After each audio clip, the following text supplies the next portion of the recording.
Welcome to Collected Talks of David Solomon, podcasts on Jewish history, the Bible, Jewish mysticism, philosophy, and thought. Find out more about David's upcoming classes, publications, and other recorded lectures by visiting davidsolomon.online. And now, here's the lecture.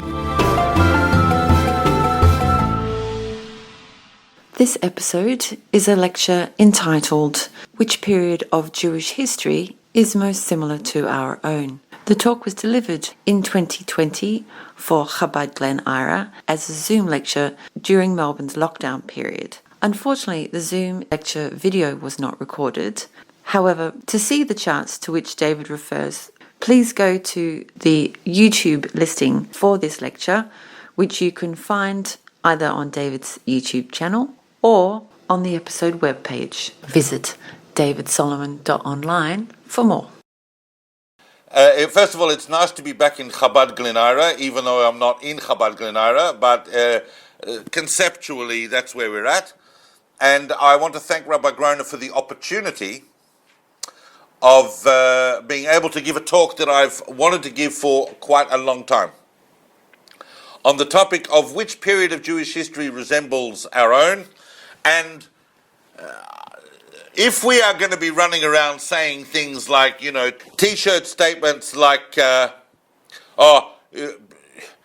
we can learn from history, or those who don't learn from history are doomed to repeat it, etc., then we need to know what we mean by that statement. How can we compare different historical periods unless we have a set of considerations by which we can do that? And if we are going to do that exercise, then which period of Jewish history would ultimately mostly resemble our own? I also want to just take a moment to say what I'm not going to talk about, because some of you might think that when I say which period of Jewish history mostly resembles our own, you're going to think I'm going to talk about pandemics. And there have been more than one pandemic in history, so it would be possible to compare on specific topics. You might think I'm talking about any other specific topic, like the status of women or any other type of consideration that we look at thematically in Jewish history. But for the purpose of this talk, I'm looking at broad geopolitical considerations on the one hand. Where is the Jewish people in relation to themselves and to the world? Where are they holding in the world? And I also want to get inside the consciousness of Jewish history. And once we know a little bit of Jewish history, and I'm assuming that everyone in this room is familiar enough to be able to follow the things I'm talking about. Certainly, if you've ever sat with me, in the 6-part overview that we have, or any of the specifics that we've gone into, then you should be well equipped to be able to follow me on this journey, because it's going to be a bit hectic. I'm going to talk about 4 or 5 different historical periods, and then I'm going to present which one I think is probably the most appropriate. But first of all, I want to go into these considerations because they are very, very important. The more you think about this topic, the more you realize that we have to qualify what we mean when we talk about our own age and what we mean by the word resemble. And there are certain considerations we need to look at from the perspective of Jewish history itself, kind of like a Jewish history hermeneutic. What are we actually thinking when we ask these questions? And the first of those considerations, and it might come as a surprise to some of you, but the first consideration we're going to have to make when we compare periods of Jewish history, ours with any other, is, are we existing before or after the giving of the Torah? The giving of the Torah is a momentous event in Jewish history. I'm not talking now about its objective historical representation. I realize that there are aspects of Matan Torah, of the giving of the Torah, which we assume happened in approximately 1300 or so BCE, that there are some aspects of that are kind of mytho-historic. But whichever way you look at it, it is a specific event that changes Jewish history. Up until the giving of the Torah, we are a family. We're first called a people in Egypt, and it's only when we come out of Egypt really that we are a nation, and that nation is then given a spiritual directive. Now, it's very obvious that, therefore, that in many ways we can't really compare ourselves to any generation prior to the giving of the Torah, although, as the great sages tell us, and as the mystics certainly tell us, all of the subsequent events of Jewish history are played out in the patriarchal period in one form or another, but that belongs to the realm of exegesis. So our first consideration is to realize that we're after the giving of the Torah, where things change. Things change because we have certain spiritual obligations and certain status in the world vis-a-vis ourselves and the world, and vis-a-vis ourselves and God. The second consideration we would therefore have to look at as an extension of are we before or after the giving of the Torah is that are we still in the biblical period? And the biblical period, and I will come back to this to touch on it a little later, because the biblical period is a period that is pretty much defined as the period when the direct word of God was revealed, meaning that there were prophets, there were validated, divinely ordained and validated prophets, that people were running around going, there's a prophet of God, and what he says, he's speaking in the name of God. It's not as simple as a lot of people make out. It's not like, everybody was running around recognizing the true prophet. There were at any stage of the biblical period numerous prophets. The authentic and valid prophets that we know of now are the ones that were authenticated in hindsight. And therefore we know them to be the true prophets, as the Torah said. But nevertheless, people running around calling themselves prophets or not calling themselves prophets and speaking the word of God that became scripture, that's the biblical period. And that period, as you know, goes pretty much up to the last of the prophets, which happens at the beginning of the Second Temple period. So that's another consideration. We don't seem to have prophets today, so we need to look at what the impact of that is. Are we in a period with prophets, or are we in a period without prophets? But now I want to come down to something a little bit more concrete and hands-on. Not that the giving of the Torah and the existence of prophecy aren't hands-on experiences, but I want to get more concrete in ways that we can really come to terms with. And the first thing we're going to have to ask ourselves is, because we look at this various stages of Jewish history in which this is sometimes the case and sometimes not the case, is there Jewish control over the land of Israel? Do the nation of Israel, do the Jewish people control the land of Israel? And here's the surprising fact, that for most of Jewish history, we have not necessarily controlled the land of Israel. We might have had access to parts of it, we might have even been the main thing going on there, but there are different definitions of the term control.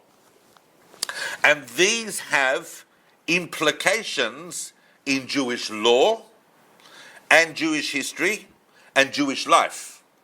I'll give you an example. The Talmud talks in a couple of places about differences in halakha, in Jewish law, depending on whether the Jews have control of the land of Israel or the Jews don't. One of the things that the Talmud tells us, in an ideal sense, and ideal sense means it looks kind of like the First Temple period, is that when the Jews were in control of the land of Israel, all currencies were accepted in Jerusalem. Jerusalem had an open currency policy, so whatever foreign relations were happening between different nations who recognized or did not recognize each other's currencies, all currencies were valued in Jerusalem. And in fact, when the Jews are in control of Jerusalem, that Jerusalem has its own currency. And I only mention that because that particular coin, which is a Jerusalem coin, as described by the Talmud, is quite remarkable, because on one side there's a picture of Jerusalem, and on the other side is written the words David Solomon. So I don't want to go into that too much. The words David Shlomo are written on one side of the coin, picture of Jerusalem on the other. I'll leave that to your imagination, but that was the currency of Jerusalem, but all other currencies were valid as well. That happened, says the Talmud, at a time when the Jews have control of Jerusalem. So the Jews having control of Jerusalem, which has other halachic implications, is an important consideration. But even if we have control over the land of Israel, doesn't necessarily mean that we have sovereignty over the land of Israel. And there's a difference between being the main people in control or whether we are ultimately completely independent, so that the Jewish people are autonomous to no one but themselves. And one of the major differences in that is, for example, are we able as a nation, because we have complete independent sovereignty in the land of Israel, are we able to make treaties with other powers, with other even superpowers? And we've seen this at various stages that we're going to look at throughout Jewish history.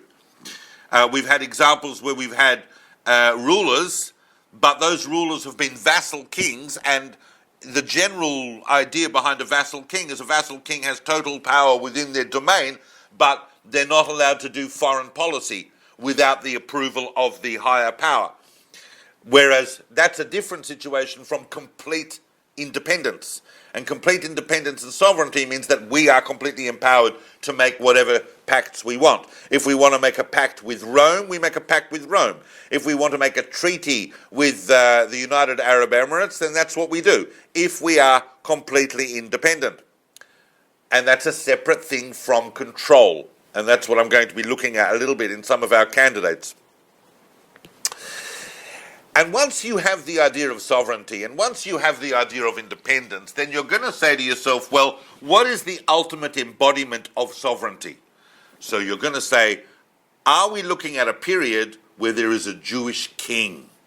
In other words, not only are we completely independent, but we have taken that independence and we have symbolized it and crowned it in the figure of an individual, and that individual is going to be a king, and his family is going to be a royal family, and it's going to be a kingship by dynastic succession. So obviously we've had that, and for the most part we've had Jewish kings, and obviously the sovereignty of the Jewish people can really only be vested in a Jewish king. But we've had kings, because then we ask ourselves, well, if we're going to have a Jewish king, is it going to be a king of Davidic descent? And we know that although there was a covenant made with David that only a descendant of King David would sit on the throne of Judah, we have had periods in Jewish history where we've had kings who were not of Davidic descent. They were from other tribes, or we've had kings who were priests, and we've even had kings whose halachic status was questionable. So it's a separate question again to do we have a king, to do we have a Jewish king, to do we have a Davidic king? And we know, and even if we don't have a Davidic king, maybe we have candidates for a Davidic king, so that we haven't actually set up the institution of the kingship yet at any particular stage that we might look at, but there are people around that could fulfill that role even in the sense of a Davidic king. For example, the entire institute of the Reish Galuta, the exiliarch, the head of the exile, who was of Davidic descent, was carried through right into Gaonic times, right up until the 8th and 9th centuries. So that if, for whatever reason, we had been in a position to inaugurate the kingship again, those candidates would have been available. And there are other periods in Jewish history where that was not the case, where those candidates were not available. So there's another consideration. And that's not a light consideration, because the form of governance of the Jewish people is a matter of some considerable discussion for Jews themselves, and has a tremendous impact on our status in the world and what we can learn from history. When we ask the question of what historical age is most similar to our own, the existence of a Jewish king is a very, very important factor in that consideration. The next, well, not even in order, but it's a huge consideration, would be whether or not we are living at a time where there is a mikdash. A mikdash means a sanctuary. It doesn't necessarily have to be the temple. There was a mikdash, meaning a single sanctuary dedicated as a housing of the presence of God, as a centralized place of worship in Judaism, existed before the temple in Jerusalem, and then existed as the temple in Jerusalem. And the question is, are we living at a time where that is the case. There was a temple in Jerusalem for well over 1,000 years, and prior to that there was the Mishkan and so on. And even if we don't have it, we've got to ask ourselves, are we living in a generation where there is the ability to build it or the ability to make it? And that's a whole other consideration, because as some of you would know, you have to be if you don't have a mikdash, if you don't have a temple or a sanctuary, and basically King David, we understand that sanctuary has to take place in Jerusalem. If you don't have that, do you have even if all the other things are in place, you have control, you have everything, do you have a red cow? Because as we've discussed elsewhere, a red cow is really the only thing that is going to help you arise out of the level of Levitical uncleanliness in order to be able to build the sanctuary to God. There are a number of things that you can do on the Temple Mount even without the temple. You can bring the Paschal sacrifice, and you can do a few other things, but getting the full temple activity going is going to require you to have a red cow. And as we know, every few years, someone on a ranch in Wisconsin will say, oh, I've genetically cloned a red cow, but as far as we know, it hasn't actually happened yet. It's a very difficult thing to produce. And then, of course, you're going to ask yourself, are there priests? So even if you had a red cow, are you? And here's one thing which, in fact, has never really gone away. We have 3 crowns in the Jewish world. The crown of kingship, tell us the sages of the Mishnah. We have the crown of kingship, the crown of priesthood, and the crown of Torah. And the crown of kingship has kind of gone into a theoretical space. But the crown of the priesthood is still very much with us. And there's no question that if the temple was built tomorrow, there'll be no shortage of Kohanic eager beavers who would like to jump up and say, and if you are a Kohen listening to this, then you should know that if they rebuild the temple, you will be a candidate for the high priesthood.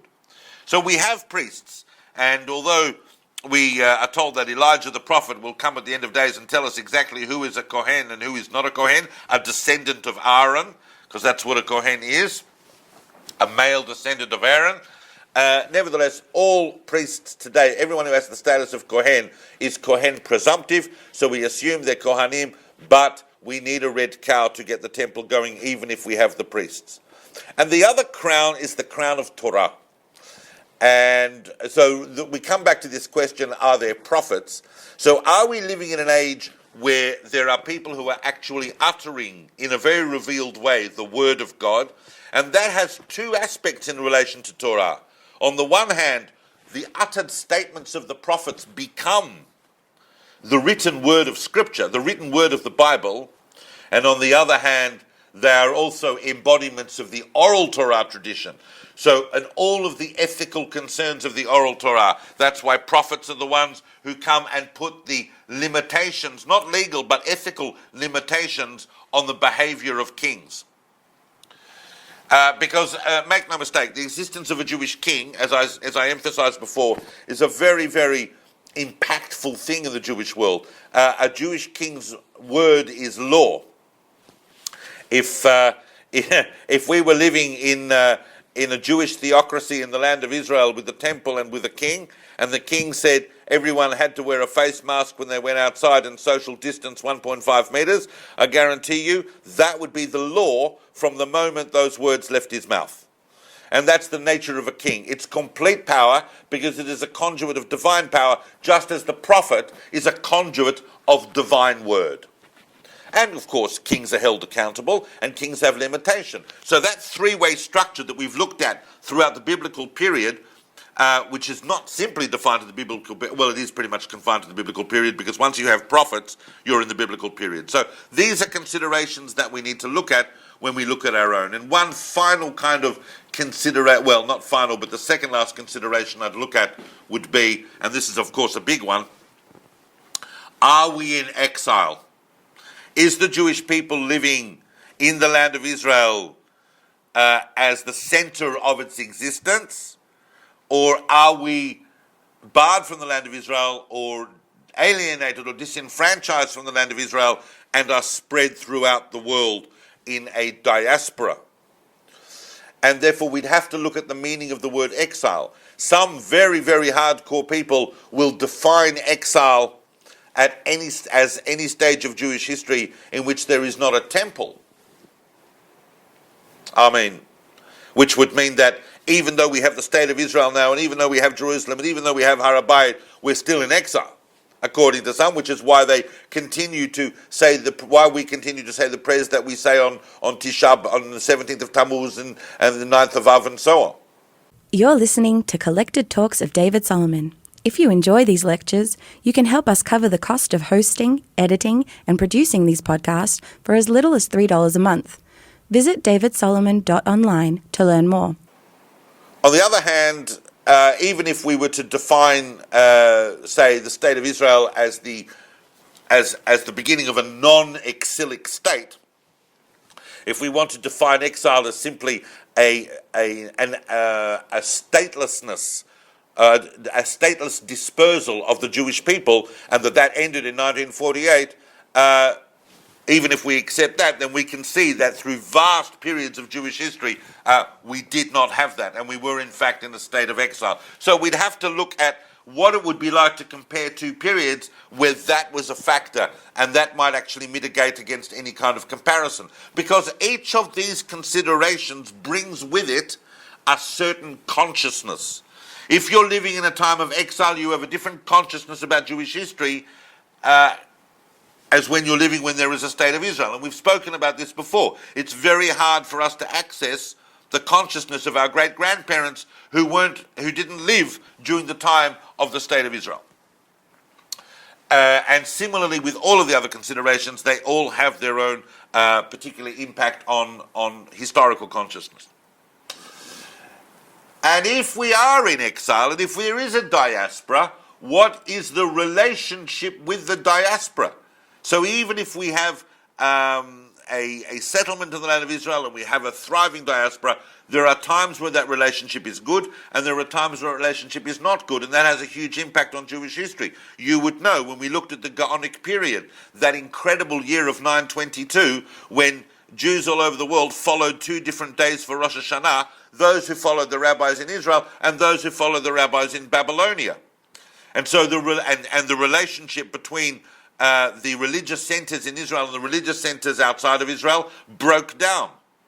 And we'd have to look at that as a major criteria as well. So even when we talk about exile and we talk about diaspora, there are a great many different considerations to take into account. So you can see that the candidates I'm going to give you are ones that I have thought about, because I have kind of put them through the filter of all these considerations. And before I discuss those candidates, and I've covered that introduction much quicker than I thought I would. I also, on the that's another I left out, because on the subject of Torah and on the subject of the prophets, that even if the kingship has gone into theory and the priesthood is still with us, although in a slightly lesser active form, nevertheless the Torah devolved from prophets to sages, and the question is, do we have a Knesset or a Sanhedrin? Because we have had those at various stages as well. And what is their influence? Is it universally recognized? What's their impact on the way Jews are behaving? Another consideration. But overall, with all of these, there is one even perhaps ultimate consideration that I want to bring to your attention. And that is, and it's a bit of a subjective one, but I'm going to just refer to it now, and I'll probably leave it right until we come back later in the talk. But and that is, outside of any quantifiable objective conditions and circumstances, is the question of how are we behaving? Given the circumstances and the conditions that are presented to us in any age, is it possible to compare our behavior and our actions morally and ethically in the light of those conditions? Now, the Jewish people always like to think of themselves as the good guys and as doing the right thing. But history has shown us that that is not always the case. And sometimes some generations who were utterly convinced they were doing the right thing were not. And it's very easy for us in hindsight to say, they were doing the wrong thing, unless we're prepared to look at ourselves and ask ourselves whether we are doing the right thing or the wrong thing at any particular stage in history. So I'm going to come back and look at that consideration as well. It's an ethical, moral consideration, as I said, subjective and open to discussion. But here's the deal. When, and I know some of you can try and hide from this, but I know who you are.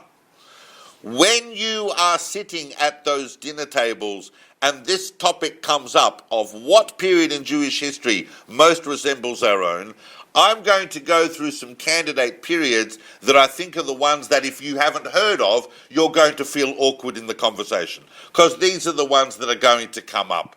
Whereas if you are aware of these periods, then you're going to shine in that conversation and you're going to be fully informed. So that's really my aim. The aim of all my talks is only to enable people to have meaningful dinner table conversations and without everybody flipping out their phones to Google basic concepts in Jewish history, which they should know already.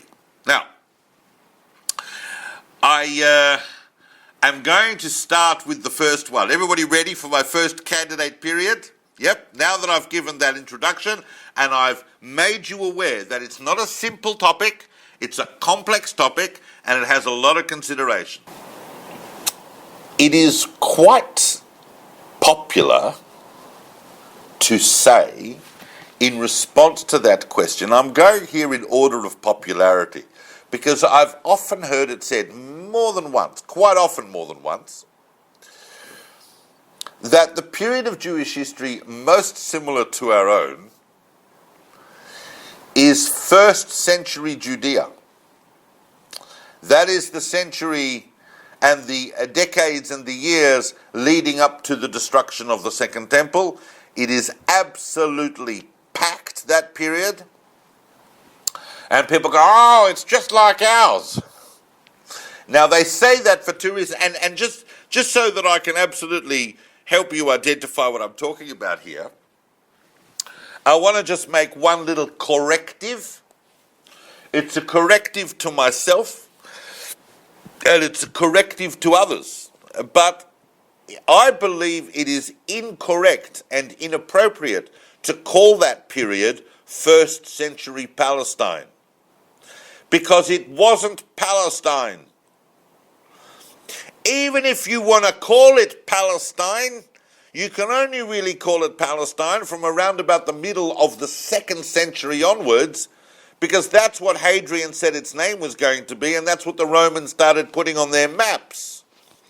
But in the 1st century, it wasn't Palestine. No one would have thought to call it Palestine. It was Judea. And the Romans knew it as Judea. It was Judea, and it was comprised of a number of different provinces in Judea, and the whole power structure of Judea shifted.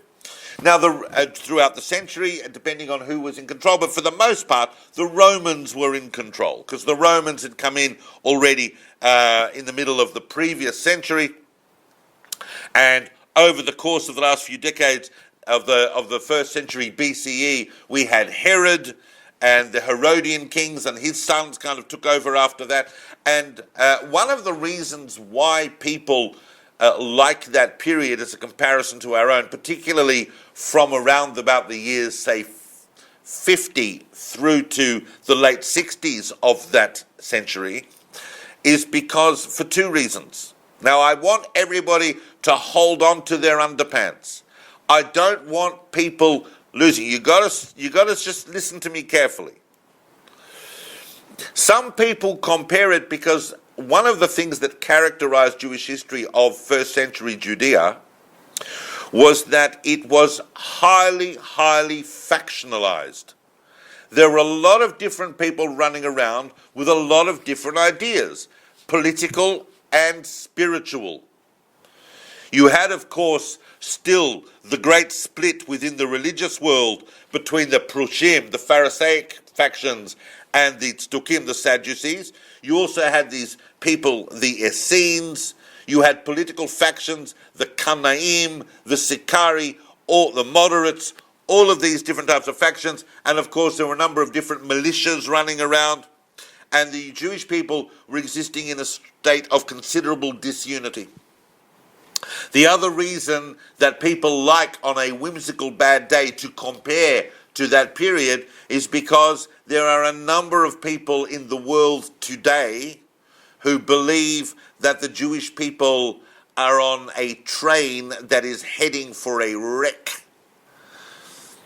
and that they think that the state of Israel is not a thing to be taken for granted, and in fact we are not that far away from its destruction. Now that is a very depressing thought and a very alarming thought, and I'm not here to discuss its merits, but simply to bring it up as a way of explaining why some people want to compare our age to them. But I don't believe they're correct. I'd like to think that they're not right. They're almost certainly not right. But it's just worth bearing in mind that if you do believe that, then first century Judea is going to appeal to you. Now, what is first century Judea? And I can hear a number of you thinking inside your heads, oh, David, it would be amazing if you had a whiteboard and you could draw a diagram of what you mean. And in fact, I heard that thought before I even started. So I'm going to show you a picture of what I'm talking about over here. Right, can everybody see that? So, you can see the big green circle that says, are we here? And so what we saw during the course of this century, and if you think about the considerations that we spoke about, first of all, in this period here, there's still a temple, and there's still a high priesthood. And that has a remarkable impact and significance for how Jews feel about themselves in the world religiously and historically. Don't underestimate ever the importance of the centrality of the temple to Jewish life and worship. It really is the center of the Jewish world in almost every single respect. And what you'll notice is that during that century, it was in fact, we had a Jewish king. King Agrippa, who was a grandson of Herod, was appointed king by Caligula, by Gaius Caligula. And therefore, for a while, it looked like, and didn't look like, it was the case, that we regained a tremendous amount of autonomy compared to what had just been happening prior. Where you see the sons of Herod, even though Herod's sons were given different principalities, they weren't really allowed to call themselves king, and their governance was very, very limited. Everything was pretty much controlled by Rome. For that short window of Agrippa, the Romans allowed us to have autonomy through our own king, but after Agrippa died in the mid-40s, we went back to Roman rule, and in the years prior to the Great Revolt would be a situation where we would, the land of Israel would be the center of the Jewish world. There was a flourishing and growing diaspora, but our main conflict was the fact that we might have been to some extent in control of our own circumstances, but we were not sovereign and we were definitely not independent. The Romans ruled everything, and over the course of those couple of decades after Agrippa, they just kept squeezing and squeezing and squeezing. To give you an analogy, if we were to compare that period with our own, we would have had to surrender our autonomy completely to say, it's easy to say the United States, but I would say, let's say it's not someone that we like as much. Let's say we surrendered our autonomy for whatever reason to Russia or to China, and they had 200,000 troops in the country of Israel, and that all political dissonance was banned, all protests were banned, and that they extorted the nation through tax and other ways that made life highly, highly intolerable politically and religiously for us in our own country. That would be a situation analogous to the events that led up to the Great Revolt. So, as impressive as that comparison might be, oh, by the way, I don't know if any of the really clever ones amongst you have noticed the little joke that I have inside that chart. Can anyone work out the little bit of humour that I have there? I'm not going into it now, but those of you who are familiar with Jewish history will notice that I have written the word Josephus in a different font, that font being Times New Roman. Because he was, of course, a New Roman of the times. Okay, that's hilarious, David. We'll move on. All right, so what we have found is this. So what ultimately, and this is the beautiful thing about the candidates I'm going to show you, because we're going to take the weakest point of one level, of one period, and we're going to make that the strength of the next. So what would be the weakest point that we could identify about that period for the purpose of comparison with our own age? And it would likely be that we did not have at the end of the day, actually, I'm gonna point to the main thing, and that is that we are not coming out of exile. We're about to go into it. We are not rebuilding in that period. We are on the eve of destruction. If we go back to it, we can see the great revolt and the destruction of the temple and the destruction of Jerusalem is right around the corner. We are heading towards it. And on the assumption that our age, which has seen a return to the land of Israel, a return to the land of Israel, a rebuilding of Israel, a rebuilding of Jerusalem, that really would be the main reason why you would not want to compare those two, even if you think that you sound very clever at the dinner party when you do. Those of those who claim that, and you can do this in my name, you can slap them down and you can say, I don't think so. But nevertheless, it's worthy of talking about. Now I'm going to talk about another candidate. I'm going to talk about my second candidate.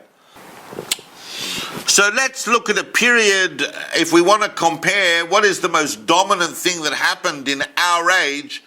If you're going to have to say, it's going to probably have to be the return to the land of Israel, because that is just an astonishing miracle of history that we sometimes, when we wander around Chadstone on a Thursday afternoon with our mask on, we don't always realise, but at the end of the day, that is miraculous.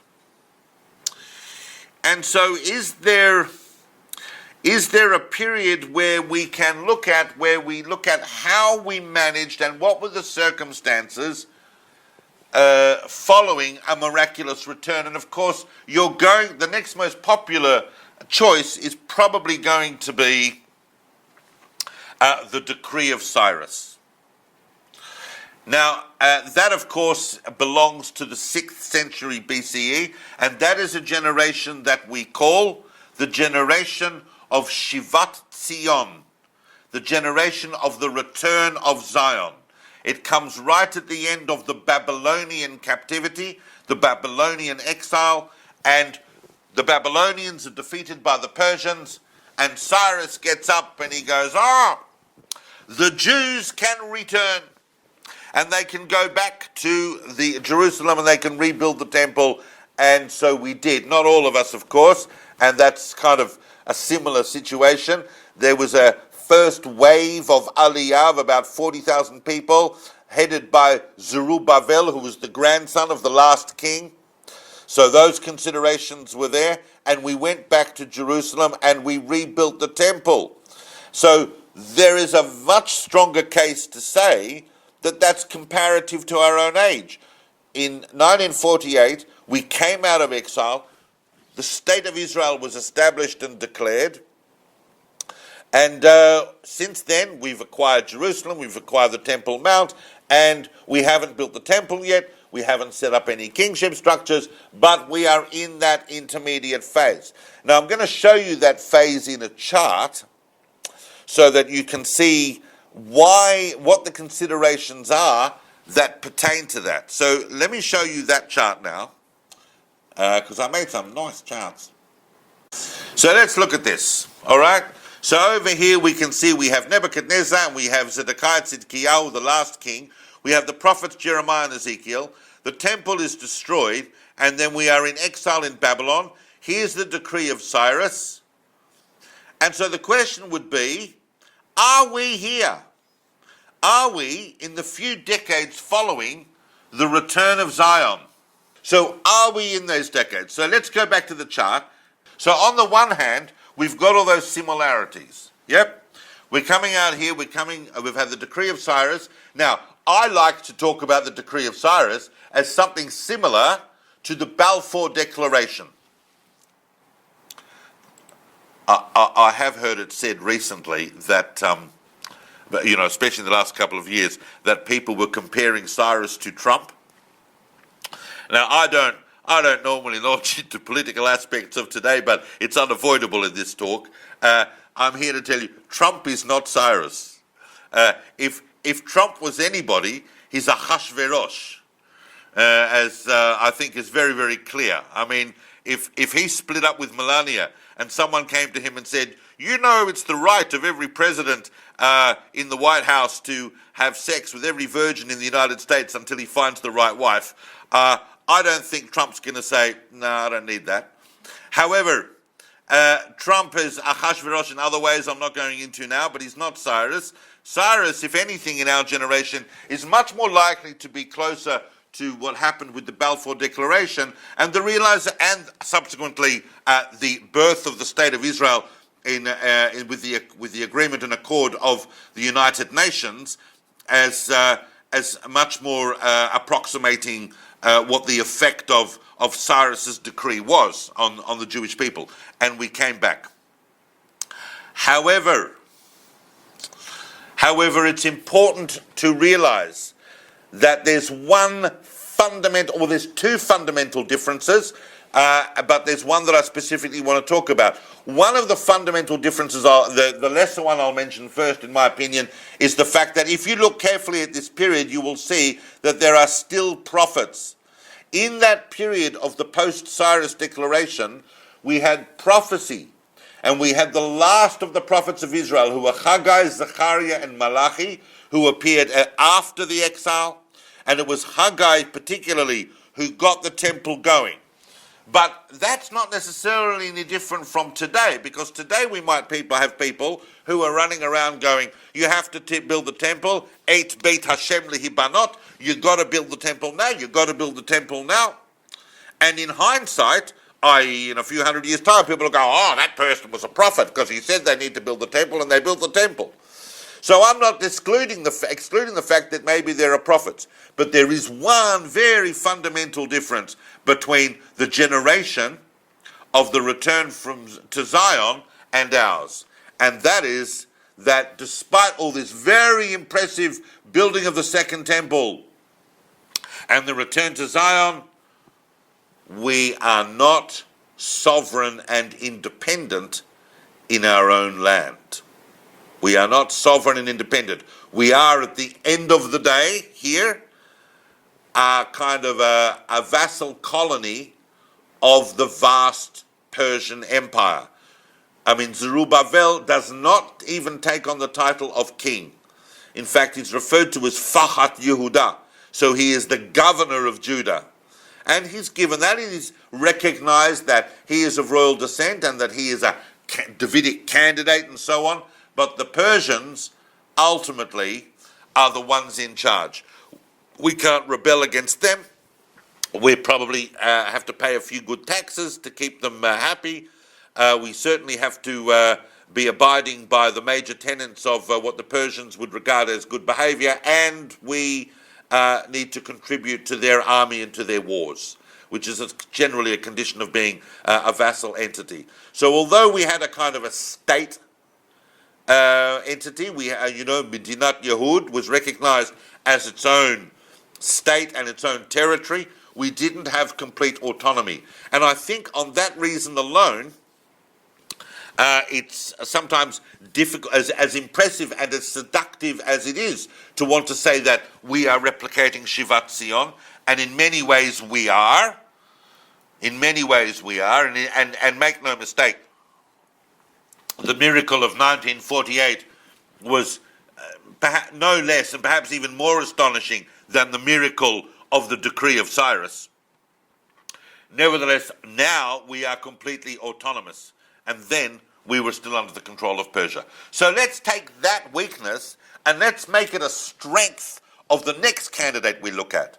Because let's look at a period where we were absolutely autonomous and completely independent in the land of Israel. We had control, we had sovereignty, and let's make that the main, and what we're going to look at, of course, is the last time we really had a kind of a Jewish republic in the land of Israel, and that is, as I'm sure you've all guessed, I'm going to talk about the Hasmonean period. And the Hasmoneans, and I'm going to get that, hold on one second, I'm going to get that chart up, because that will give it to you straight away. So let me just talk to that chart for a moment. Now, as some of you would be aware, there was this thing called Hanukkah. And that happens kind of like around 165, 164 BCE. And it didn't happen overnight, but over the course of the next few decades, we develop into this entirely independent Jewish kingdom that was a player. It was an equal player with the other great powers that were around. And in fact, they had Judah Maccabee even, and his successors had treaties with Rome as equals. Obviously, Rome was happy to use this Jewish kingdom, priestly kingdom, as a pawn in their own political machinations with this, dying vestiges of the Seleucid Empire. But nevertheless, and in the power politics that Rome was playing before Rome finally entered into the Levant in the following century. But in that period, we were independent. And if you look, by the time you get to John Hyrcanus, he's got total power. He's not yet a king, but his sons, Yehuda Aristobulus I and then Alexander Yanai, are definitely going to go ahead and call themselves king. And they are not of Davidic descent, obviously. They are Kohanic, the descendants of Aaron. They are priests. So they created this kind of priestly kingdom that combined all of the power structures, both religious and political, in one person. And that person was a total dictator. And it was a rule by theocracy and autocracy. And it's that period. Well, that's a kind of a bit of a fundamental difference between us, but what I'm looking at now are the similarities in terms of the fact that here we have, in Jewish history, a completely independent state. And in fact, it goes further than that, because many of the symbols of the state of Israel today are taken from the Hasmonean state. Such as the menorah and so on, all of which are Hasmonean symbols. And the fact that the Hasmoneans were pretty impressed with military values. There was a huge emphasis on the military aspects of culture. The army was extremely important, both in maintaining order within, but also without, and to fulfilling the expansionist aims of various Hasmonean kings. As I've often said, and I've said elsewhere, that Alexander Yanai would have made, he was Ariel Sharon on crack. He would have made any Israeli general blush with his territorial ambitions, and he effectively turned John Hyrcanus and Alexander Yanai, between them, turned Israel into a very serious power in the Levant that, for all we know, could have kept expanding if not for the fact that they were, on the one hand, riven by internal factional fights, and the fact that the Romans, at the end of the day, were just too big and powerful and brutal. So that is, now, what would therefore be the reason why we would not say, okay, the Hasmoneans, they're the Jews, they are living as an independent entity in the land of Israel. There is a bit of a diaspora, not as much. Obviously, we're still a couple of 100 years before the thriving diasporas that we see emerge in first century Judea, in the first century. But there's a bit of a diaspora, but for the most part, Jews are in the land of Israel, and we are completely independent with our own governance structures.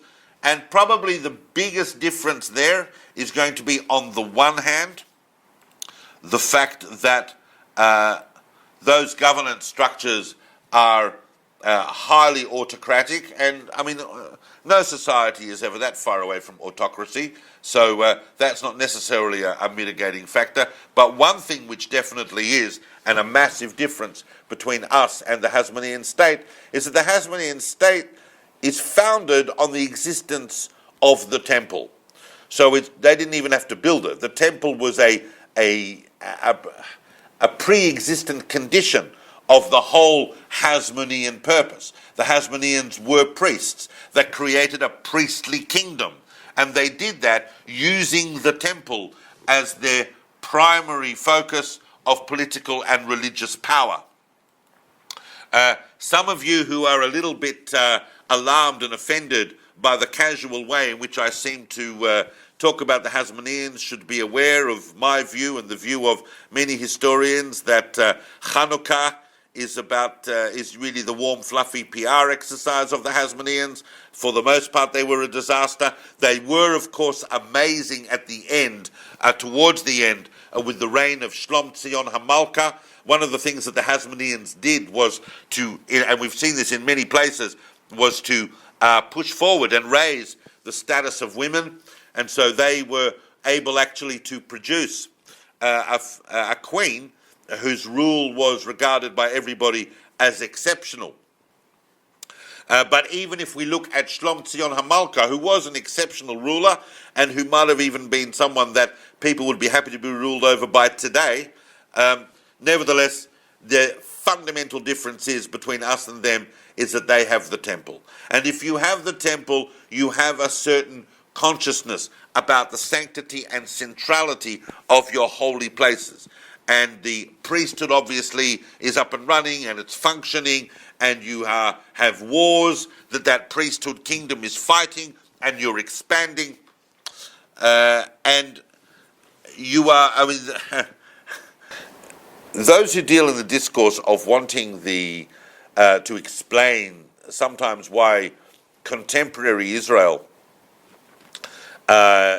emphasizes its military so much, and obviously we explain that by virtue of the fact that Israel exists under existential threat, are often asked, well, how would the Jews behave if they weren't under such existential threat? And you don't want to look too closely at the Hasmoneans, because their expansionist and territorialist aims were not modest. And maybe you could say, well, that was a product of its time. What they're really doing is they are expanding their territory and conquering other nations in order to create, a bulwark of security and defense around them. However you want to explain that, but it is not the case that Jews are these passive people that wander around that only pick up arms when they have to. I want to dispel that, because sometimes when people make comparisons, we need to be a little bit realistic. The abuse of power, no one has a monopoly on that, and no one has a monopoly on not having it. It's a very hard thing to achieve, to not abuse power when you have it, even with the best of intentions. So that's something that we need to keep bearing in mind. But the Hasmoneans, very impressive kingdom for about a century of priests. So I'm going to put that aside. I'm going to deconstruct the Hasmoneans because it's got a kind of an outward similarity to our own period, but with the existence of the temple and the lack of limitations for most of it on its expansionist aims, kind of don't really gel with the major concerns of our era. And so I'm going to now go to a much more obscure period. This is not yet where I believe we are located, but I'm going to go and I'm going to show you this one, and this will be a little bit more obscure. Those of you who've been following me so far going, oh yes, no, I'm familiar with that, yep, fair enough, familiar with that, fair enough, familiar with that, fair enough. Well, let's see how you go with this one, because some people think that we had nothing to do with independent statehood from the end of the Bar Kokhba revolt in 135 up until 1948, but it's not entirely true. Obviously, there were a couple of little bubbles. One of them I didn't do a chart of because it was so brief, and that, of course, was the 4th century return in around about the year 364 under the Emperor Julian the Apostate, who, unlike his predecessors who were Christian, decided that he didn't want to be a Christian. It was much more fun and much more interesting being a pagan. And if you're a pagan king in the middle of the 14th century, well, not just a pagan king, pagan emperor of Rome in the middle of the 14th century, it'd be a bit be a bit like waking up in the 21st century as a worshipper of Zeus. What you would do if you wanted to annoy the Christians would be to allow the Jews to go back to Jerusalem and rebuild the temple, and so Julian did that. But of course, as you all know, that project did not end in success, and we tried, but there were all sorts of explosions on the Temple Mount. It was a very weird set of circumstances. We tried again, more explosions. We can't really account for it.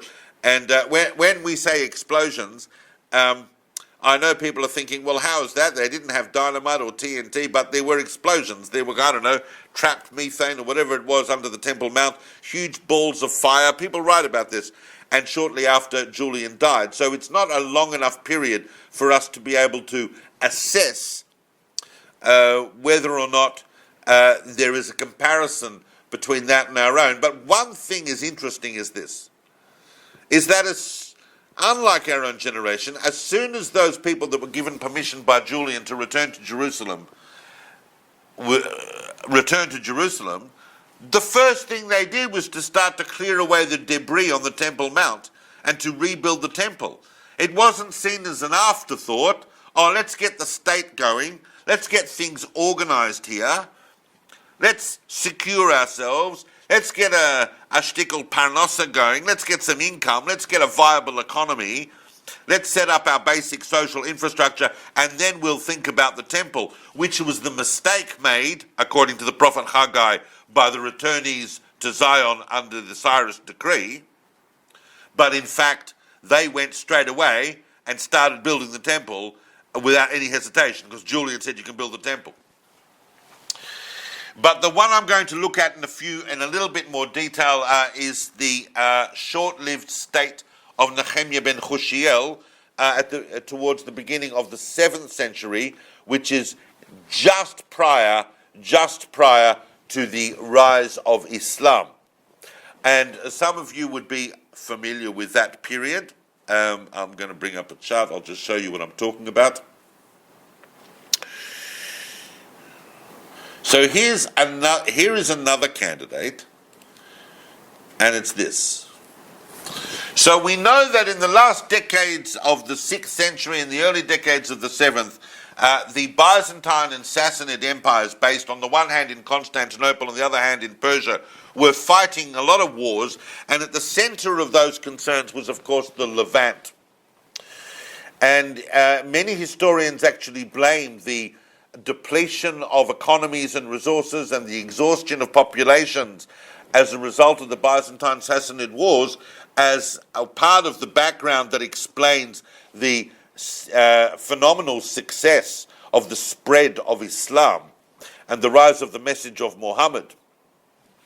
But it is precisely during that period between about 614 and 617, when, as part of the advancing Persian army into the Levant, that we were, in return for our support, the support of Jewish militias, and there were Jewish militias spread right throughout the Middle East and right throughout Arabia. There were independent Jewish states right throughout Arabia at different times. We've spoken about this in other talks in terms of the background to the rise of Islam.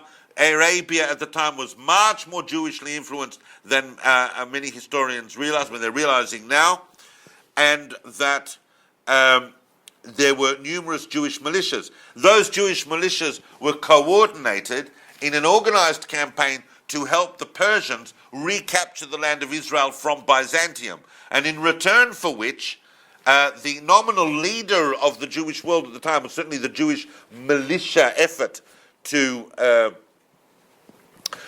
help the Persians recapture the land of Israel, was Nehemiah ben Chushiel. We have a few midrashim even that allude to the fact that he was a messianic figure. He wasn't just a military figure. He was someone who was seen as, this is it. Here's the guy who's going to lead us back to retake the land of Israel, and we're going to take Jerusalem, and we're going to rebuild the temple, and so on.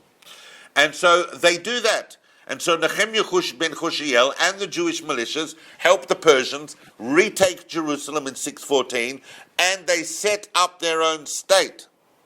Now, several interesting aspects to that, which might mitigate against a comparison, because although this state only lasted for about 3 years, we were given a kind of complete autonomy. I wouldn't necessarily say that we would have felt independent, sovereign and independent from the major Sassanid Empire forces, who I'm sure would have been able to crush us, but we were granted full autonomy in Jerusalem to see it and to rebuild it how we saw fit. But that state came to an end because the deal between the Sassanids and the Byzantines basically sold us out, and the land of Israel was basically given back to Byzantium as part of a much bigger picture deal. We were sold out in many ways. In many ways, the Jews of the 7th century were much more like the Kurds of the late 20th and early 21st century. The parallels between the Jews of then and the Kurds of now is astonishing. But the state didn't last.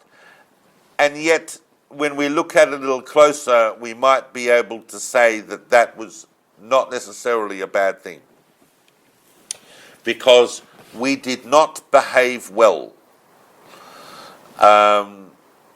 I know that a lot of this material, those of you who are listening who've read books on this, especially ones written recently, will be saying, David, aren't you aware that a lot of that material is under revision? I'm aware it's under revision.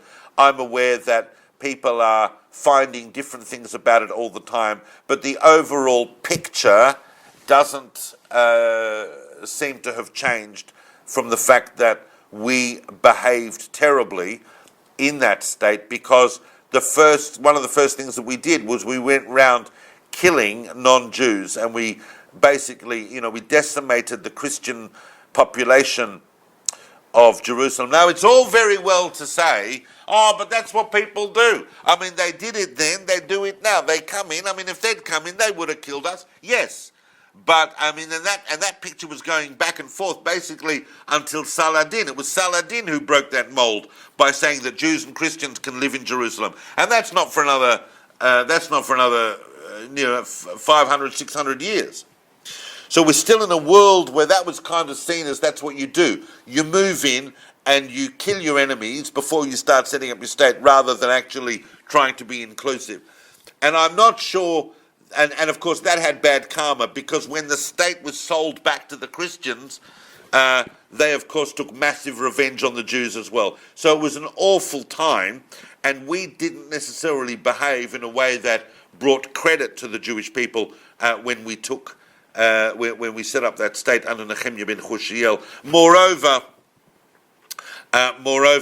we didn't build the temple, and we didn't really make any effort to build the temple. So the comparisons are limited. I like to think of the state of Israel today as being a Western modern democracy that is subject to a certain amount of criticism, but at the end of the day, it's a state that recognizes and respects the value of human life and the process of law. And Nehemiah ben Chushiel's state didn't necessarily seem to do that. Now, don't get offended. If you want to read those books on that period or read anything on that period and come back and challenge me and have a discussion, I'm very happy with it. But I think the picture that I've painted of Nehemiah ben Chushiel's state is a reasonable one. I don't want to go into it too much because it was only 3 years long, but some people like to compare our age with that one. And I would hope to say that the primary difference is in the way we are behaving towards the minorities that are under our control. So that even if we don't always behave in the best possible way, and I don't think that the behavior of the State of Israel towards the minorities, non-Jewish minorities under its care is exemplary, but it is defensible. And it is defensible because Israel applies a process of law and respect for the dignity of human life as a central value. Whether it gets that right every time or not is a separate issue. So those values were not apparently at the core of Nehemiah ben Chushiel's state. But I want to come now to, I've gone through several candidates, so just to remind you, I looked at 1st century Judea, I looked at 6th century BCE, Medinat Yehud, under the Cyrus decree. We looked at the Hasmonean kingdom, and we looked at the state of Nehemiah ben Chushiel. And all of them seem to have one aspect or other that doesn't quite fit with our age. But I have a candidate that I think is closer than all of them. It's obviously not exact, but it's close. And this is the one that I'm hoping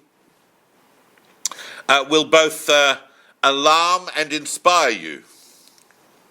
Because I actually believe that we are here. If you look carefully at this, obviously I'm talking about the period of Sefer Shoftim. So I've gone to the biblical. And here we have a remarkable set of comparisons. We have just come out of a difficult exile. And we have returned to the land of Israel. Because remember, the Yetziat Mitzrayim, the going out of Egypt, was not merely an exodus from Egypt, it was a return to the land of Israel. The ultimate return to the land of Israel actually is embodied in the story of Jacob, going back even further. Remember I said that everything the patriarchs did was done in subsequent generations, and a number of people have noted that there are similarities between the 20 years that Jacob spent with his father-in-law Lavan in Haran to the 2,000 years of exile that we went through from the destruction of the temple to the rise of the state of Israel, and that the return of Jacob to the land of Israel, the land of Canaan, after that sojourn is very similar to our return to the land of Israel. But let's stay in the biblical and let's go a bit forward, because in the time of the judges we have just come out of this exile. And we are now in the middle of a project of settling and conquering the land. It's going to take a couple of centuries at least. Our main enemy during that period are a people whose spiritual and cultural center is in Gaza. They are called the Philistines.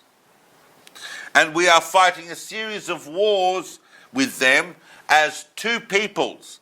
Philistia, which was a military pentapolis comprised of a number of different types of peoples, but the Philistines and this kind of a nascent Semitic monotheistic entity in the land called Israel, which was not a centralized structure, but a loose confederation of tribes that shared a common origin and origin story, and that those two nations are competing for survival over one land. There is no temple. There is a sanctuary, but we don't have Jerusalem yet. And what is just around the corner is a shifting of the entire geopolitical, or rather the geopolitical shape of the world is shifting, because we've just had, round about here, in the early period of the Judges, is that series of events known as the catastrophe right across the Middle East. But I'm putting us more or less here, round about the time of Samson, and maybe just before the rise of the prophet Samuel, who is going to be the one who's going to anoint Israel's first king, who is going to unite the tribes into a centralized authority. Just prior to that is a period where we're told by the Tanakh many times, Ein melech b'Yisrael, there's no king in Israel, there's just a bunch of, gung-ho generals running around. People were fighting the Philistines and fighting other enemies elsewhere, using the resources that they could. This was a fight for survival between nations over a land. There's no temple, there's no king, and no one's entirely sure what they should be doing or what direction it's going to go. And so let's look at that period, and then we come back, and I've got one more chart to show you, because this is kind of interesting, and that is that. And if we, have a look at this.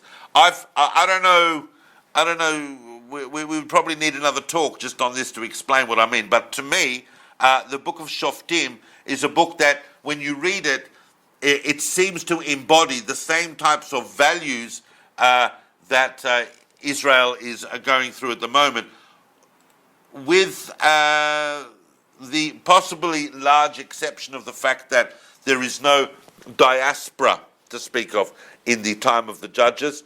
The idea of being, if you were a Yehudi, if you were a Jew in the time of the Judges, it would mean that you were of the tribe of Judah.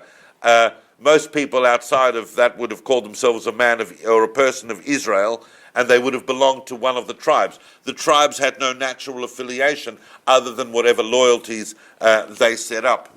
But I want to show you one last chart in which I thought it would only be fair to do a similar representation of our own age. And that, if we were to do that, and if we were to look at this in 500 years' time, it would look something like this. So we have just come out of a long exile. I mean, that red block in the left-hand corner is going to go all the way, or it's going to go about a meter that way. We obviously, the Shoah is going to be indicated on any map, but then you'll see remarkably Declaration of Independence, Medinat Yisrael, which seems to, on the one hand, to replicate the Cyrus decree, Medinat Yehud, and we have control over Jerusalem. We have control over Jerusalem. So, and we have control over Har Habayit. We have control over the Temple Mount. So, in a way, we're taking kind of like the best of all of the ages of history and combining them all together. Do we have complete sovereign autonomy in the land of Israel, like the Hasmoneans had, like the kings of the First Temple period had? Yes, we do. Do we have control? But do we have control?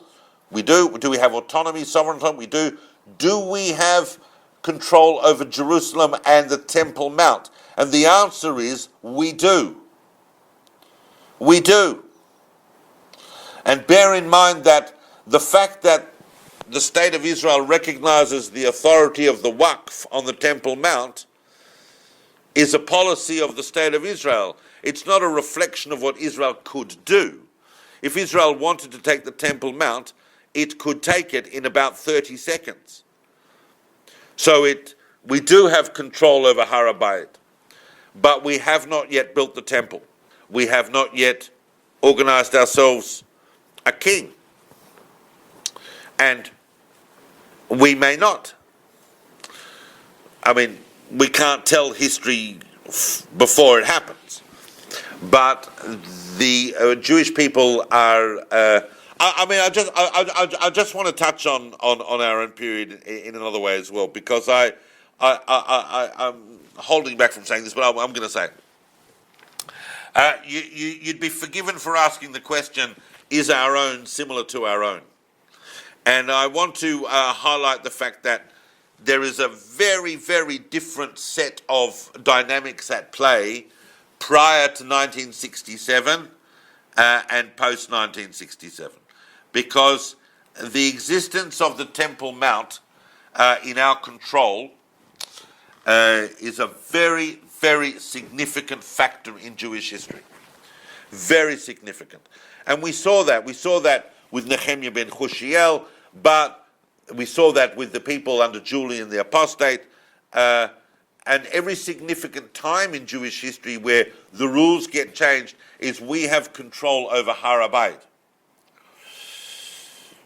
But we can't build the temple. And we can't build the temple because we don't have a red cow on the one hand. I'm fairly certain that if all the other conditions were met, a red cow would suddenly appear. I don't think that's going to be a major issue.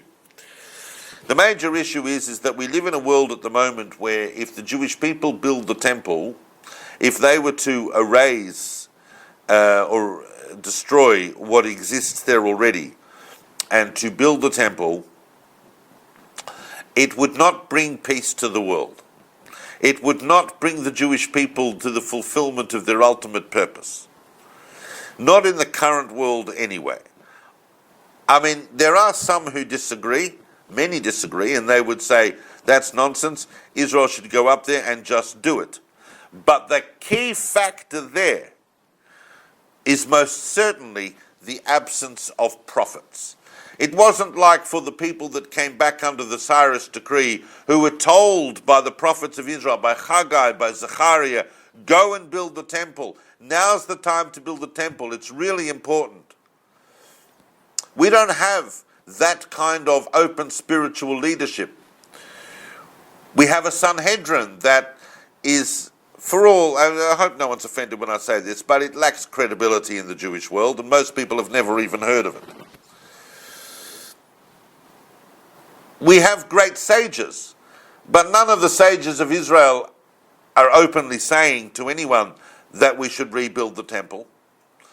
And that maybe our not rebuilding the temple at the moment is in fact a hallmark of the new character of the Jewish people in the state of Israel as a people that is aware and respectful of the religious rights and sensitivities of others.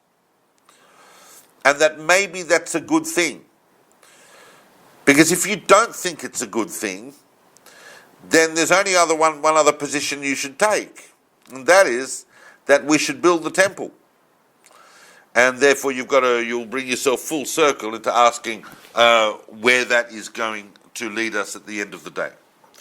I really believe that the Jewish people from 1948, and we saw, those of you who are familiar know that I divide Jewish history, I don't divide it, it's divided into these 500-year epochs. And it would seem very much, especially to those of us who lived through it, that the 500-year epoch of what we call the Acharonim, that more or less started towards the end of the 15th, beginning of the 16th century, with the whole of the modern age, really came to an end in around about 1990. From 1990, the world onwards, ever since, say, the first Gulf War, the world has seemed in some ways to have become a different place. I'm not just talking about the rise of the internet and all of the other amazing changes that have happened in the world, but in a geopolitical sense, the end of the Cold War. The Gaon of Vilna, as I've said, talks about the reconciliation between Jacob and Esau as a reconciliation between Judaism and Christianity, which also happened in the second half of the 20th century. And so, to me, we stand right now with a tremendous potential and a tremendous opportunity to, in a way, we're about to go through the processes that those who lived through the time of the judges went through. And that is that we are going to ultimately see the coalescence of Jewish political leadership into an awareness of the true destiny of the Jewish people, which is what the idea of a king is. I don't think anyone wants the wrong kind of king. But if we can find a leadership that genuinely reflects the purpose of the Jewish people in the world, which is to bring peace to the world and to bring the awareness of God into the world, and ultimately to ensure ethical and moral behavior on behalf of the Jewish people in respect to all humankind, which really is what the project of King David was, the project of David HaMelech. If you read the story of David HaMelech carefully, you'll see that he was constantly on guard against abuse of people's dignities, whether they were Israelites or not, and that he made justice a foundational quality of his state and his kingdom. But that took some doing. And right now we are still in the war with the Philistines. We are looking for Samsons. We are looking for heroes, looking for military heroes. What we need, of course, is the intermediary figure, the Shmuel, the Samuel, that is going to come and transition us from this period of military anarchy and judges and generals basically is what you could call that period, to bring us a greater vision of what the Jewish people could be in the world, because the kingdom of David, of course, becomes the kingdom of Shlomo. It becomes the kingdom of Solomon and the kingdom of the temple, and that is where the temple ultimately becomes a center of prayer and worship for all nations. You all know where this is going.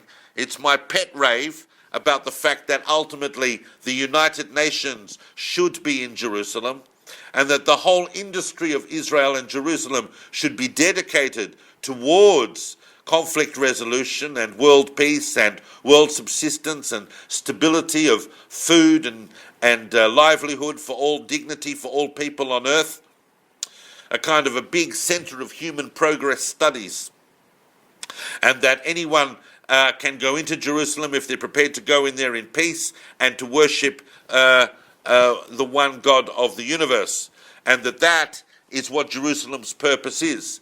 And when we come to realize that, then obviously, as they famously say, the temple will build itself.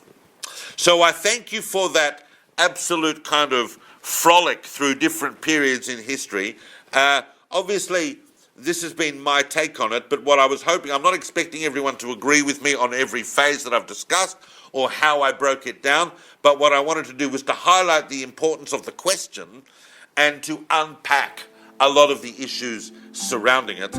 And I hope that has been of benefit to you, even as a way of revision of things that you doubtless already knew.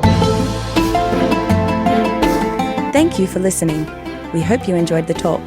For episode notes and transcripts, or to learn more about David's next classes and projects, visit davidsolomon.online. You can also find David on Instagram or Facebook. Thank you. We hope to see you again soon.